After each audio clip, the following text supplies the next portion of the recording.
12ஆம் இடத்துல இருந்து 4ஆம் இடத்தை பார்க்கிறார், 6ஆம் இடத்தை பார்க்கிறார், 8ஆம் இடத்தை பார்க்கிறார். சோ இடம், வீடு, வண்டி, வாகனம், தாயார், கடன், அடுத்தவங்க பணம், ஷேர் மார்க்கெட், தூர பிரதேசம் போகிறது, டிராவலிங், அது மாதிரி விஷயங்கள்.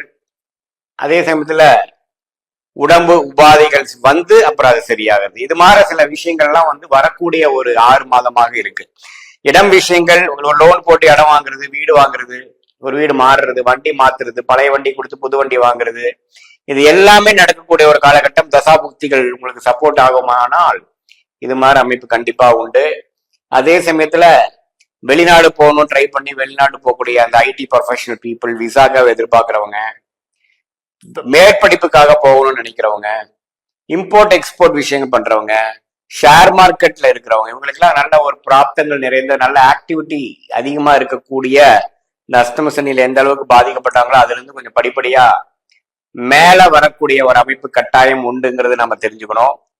அதே சமயத்துல நிறைய உடம்பு உபாதைகள்னால பாதிக்கப்பட்ட சீனியர் சிட்டிசன்ஸ், வயசு முதியோர்கள், மிடில் ஏஜ் பீப்புள் எல்லாம் கொஞ்சம் படிப்படியாக பிரச்சனையிலிருந்து, உடல்நல கோளாறுல இருந்து கொஞ்சம் மீண்டு கரெக்டான ட்ரீட்மெண்ட் பெற்று நம்ம வரக்கூடிய அமைப்புகள் இருக்கு. மாணவர்களும் பாத்தீங்கன்னா கடந்த 2 வருஷமா படிக்கிறதோட இந்த வருஷம் கொஞ்சம் அளவுக்கு நல்ல தெளிவோட ஆர்வத்தோட படிக்கக்கூடிய அமைப்பு. கல்யாண காட்சிகள்லாம் லேட் ஆயிட்டு இருக்கவங்களுக்கெல்லாம் வேலை, கல்யாணம் செட்டில் ஆகக்கூடிய அமைப்புகள், திடீர் திருமணங்கள், காதல் கை கூடுறது, இது மாதிரி நல்ல பலன்கள் கடந்த 2 வருஷமா நின்று போன கடகராசிக்காரர்களுக்கு படிப்படியாக நல்ல பலன்களை கொடுக்கக்கூடிய ஒரு அற்புதமான 6 மாசமாக 2025 ஜூலைல இருந்து டிசம்பர் வரக்கூடிய அந்த 6 மாத காலங்கள் இருக்குதுங்கிறது நம்ம தெரிஞ்சுக்கணும். அதே சமயத்துல இப்போ செவ்வாய், சுக்கிரன், சூரியன், புதன்கிற கிரகம்லாம் எந்த விதத்திலையும் பாதிப்பு இல்லாமல் அவங்களும் ஓரளவுக்கு நல்ல அமைப்புல இருக்கிறதுனால கடகராசிக்காரர்களுக்கு நல்லாவே ஓரளவுக்கு வரக்கூடிய அமைப்புகள், போன வருடங்கள் இருக்கக்கூடிய பிரச்சனைகள் இருந்து மீண்டு வரக்கூடிய அமைப்புகள். இதுல ஒரே ஒரு விஷயம் என்னன்னா நம்ம தெரிஞ்சுக்கணும்னா, அதிக கடன் படாமல் இருக்கணும். கடன் அசால்ட்டா கிடைக்கும். கூட்டு முயற்சியில போய் பணம் அதிகமா போட்டு அப்புறம் கடைசியா அது எப்படி யூஸ் பண்றதுன்னு தெரியாம போகிறது.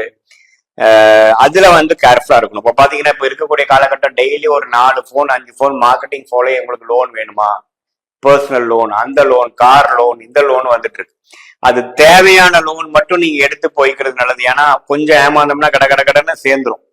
நம்ம அஷ்டம சனியில பாதிக்கு வரனால நம்ம பினான்சியல் கண்டிஷன்ஸ் கொஞ்சம் கம்மியா இருக்கிறப்போ இந்த மாதிரி லோன் நம்ம சில நிவர்த்தி செஞ்சுக்கலான்னு போவோம். ஆனா கடைசியா அந்த கடனே நமக்கு அதை முடிக்கிறதுக்குள்ள போதும்னு ஆயிண்டா சாமிங்கிற மாதிரி நம்ம மன நிம்மதியை கெடுக்கக்கூடிய அமைப்பா பிற்காலத்துல 2026 மேல வர வாய்ப்பு இருக்கனால தேவையான விஷயத்துக்கு மட்டும் நீங்க போய்க்கணுங்கிறத நான் சொல்றேன்.